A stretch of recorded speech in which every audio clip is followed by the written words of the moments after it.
I'm Amelia, about to turn 27 this year. I've been happily married for 5 years, and my son Martin just celebrated his 4th birthday. I used to work full-time after we got married, but now I balance part-time work at the same company. My husband Brian is 33 years older than me. Brian's initial enthusiasm in our dating days was exciting, but after we got married, his behavior changed. He became more domineering. Brian has a 20-year-old sister named Jane, and their age difference seems to make Brian more indulgent with her. Before we were married, I didn't mind Jane's frequent visits. I assumed they had a close relationship. But after we tied the knot, I noticed Jane's behavior shift. She often drops by unannounced, expecting to be served without bringing anything to show her appreciation. Brian, instead of addressing this, expects me to cater to her demands. Jane treats me like I'm invisible, only speaking to Brian. Despite not preparing for an extra guest, I end up serving dinner to Jane. Brian, rather than understanding, blames me for not being more considerate. Even when Jane apologizes, it's clear she enjoys the preferential treatment Brian gives her. Left with leftovers, I make my own meal while Brian and Jane chat on the sofa, leaving the dining table a mess. They treat Martin and me more like hired help than family. One evening, as I'm about to bathe Martin, Brian interrupts loudly, demanding I buy a cake for Jane despite the late hour. Jane insists on having it right away, and Brian blames me for the delay. Feeling pressured, I reluctantly take Martin to the cake shop. Overhearing their conversation, I learn they're criticizing me and questioning why Brian married me. Martin, though too young to understand the words, senses the tension. I try to hide my frustration and ask him about his cake preference. He cheerfully requests one with lots of fruit. Our trip to the cake shop was filled with discussions about cakes, momentarily distracting me from Brian's harsh words. Martin and I arrived just before closing time. Fortunately, we found the cake Jane desired, so we purchased 2 cakes, including the fruit-loaded one Martin wanted. Back home, I served the cakes to Jane and Brian, then prepared Martin's cake and headed to the dining room. The moment I placed it in front of Martin, Jane pointed and expressed her desire for that cake. Before I could react, Brian moved Martin's chosen cake in front of Jane, disregarding Martin's protests. Brian justified his action, claiming he bought the cake with his earnings and had the right to choose for Martin. Unable to contain my emotions any longer, I voiced my dissatisfaction. In response, Brian threatened with divorce. Martin, who had stopped crying, anxiously held my hand and then, after some thought, said, "Mom, I also love cake with strawberries on it. Yes, it's really delicious." He mentioned this while eating the cake initially wanted by Jane. Feeling that Martin was enduring too much, I lifted his cake plate. When I saw Jane reaching for it, I took Martin to the next room so he could enjoy his cake in peace. Brian apologized to Jane, claiming he was sorry for being stingy. Despite wanting to retort, I held back for Martin's sake. Watching Martin innocently enjoy his cake was a heartwarming sight. After finishing the cake, we decided to have a late bath and sleep in Martin's bed. The next morning, I discovered Jane had already left. As I prepared breakfast, I heard Martin crying.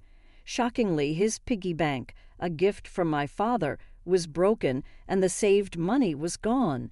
Martin, who always said goodnight to the piggy bank, was left heartbroken.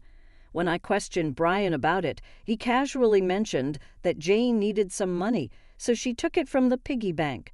Holding a crying and shaking Martin, I felt his pain so acutely that I cried with him. It was painful to witness Brian prioritizing and caring for his sister more than our son. Expressing my anger and sadness, I confronted Brian, breaking my usual silence on arguments in front of Martin. Brian, without a word, went to the bedroom and returned with something shocking in hand: divorce papers. I discovered the hidden divorce papers that Brian had tucked away somewhere I didn't know. In a sudden burst, he confronted me, shoving the papers at me before storming out of the house with a loud bang. Martin, who had never cried over the issues with Brian and Jane, seemed to have reached his limit, crying since last night.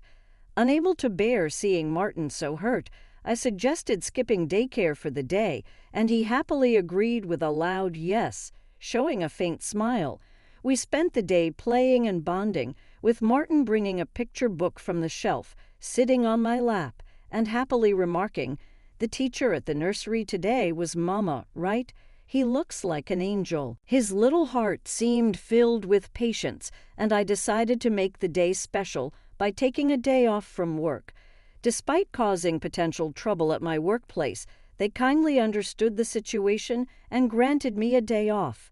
In the morning, we visited the park, played hide and seek, and had fun in the sandbox and on the slide. When we returned home for lunch, Martin appeared sleepy, usually napping by himself, but today he fell asleep on my lap, like when he was a baby. Though I initially thought of doing household chores during his nap, I decided that today was special. Instead, I allowed myself to be healed by his peaceful sleeping face and gentle breathing. However, my serene moment was abruptly interrupted by a noise from the entrance, indicating the front door had opened. As it wasn't Brian's usual time to come home, I became suspicious and quickly hid in the bedroom closet, clutching Martin. A voice echoed through the house, and to my surprise, it was Jane. Trembling with fear, I listened as she searched for something, expressing frustration over not finding it. Jane then made a phone call, mentioning Brian and discussing their unsuccessful search.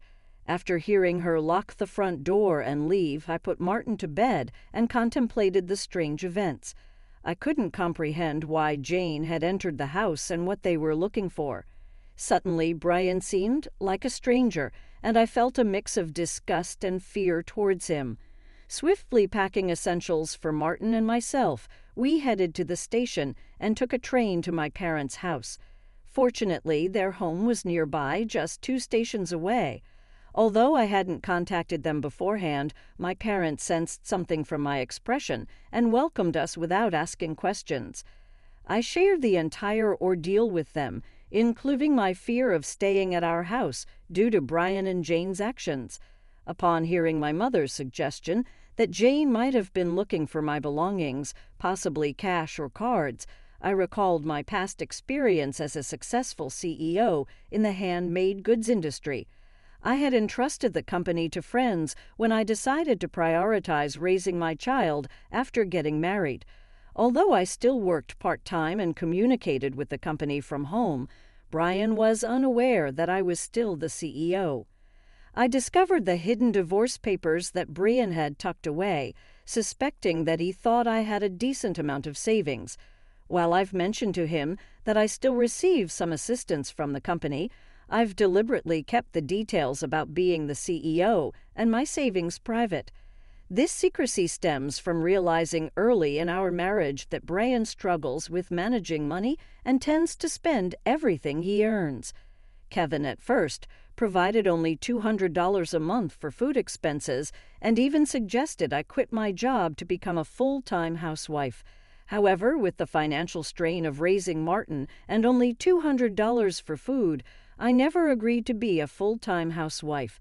Eventually, he reluctantly allowed me to work part-time. To ensure I wouldn't consider divorce, he had me sign a postmarital property waiver through a lawyer. Since Martin's birth, I used my savings for his nursery fees and clothes. Since I've only received $200 for food, I've never asked Brian for additional funds beyond the food budget, leading him to believe I have savings. Considering Jane's apparent need for money and Brian's perception of my financial situation, they might be searching for my cash cards. I have a separate savings account dedicated to Martin with a portion of my salary directly deposited into it each month. Despite their search, they won't find the cash cards as I always carry my valuables. However, there's still an unsettling issue. Jane might be entering our house even when we're not there, and Brian may be allowing it. Following my father's advice, I decided to store my valuables, including the cash cards, in my parents' safe. As I pondered their need for money, Martin approached my father, crying over his broken piggy bank and the shattered promise of saving up. My father, angered by Martin's story, vowed to call Kevin. My mother suggested finding out their purpose calmly, as Brian's mention of divorce might shift blame to us, making the divorce more favorable for him. To ascertain their purpose, I decided to record their conversation, consulting a lawyer who was a friend of my father's. Returning home, I began cooking dinner, keeping my phone screen down to record secretly. Brian arrived home, surprising me by immediately asking about my cash cards. When I questioned him, he gave vague answers, attempting to deceive me. When I remained silent, Brian grew agitated and demanded all my part-time money for his sister.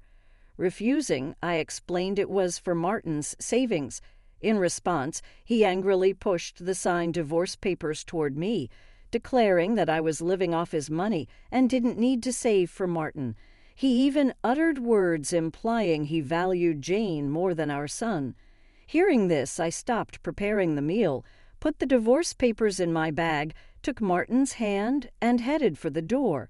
Kevin, in a loud voice, declared his serious intent for divorce, instructing me never to come back. I responded by stating I wouldn't return to a house where a stranger could come and go freely.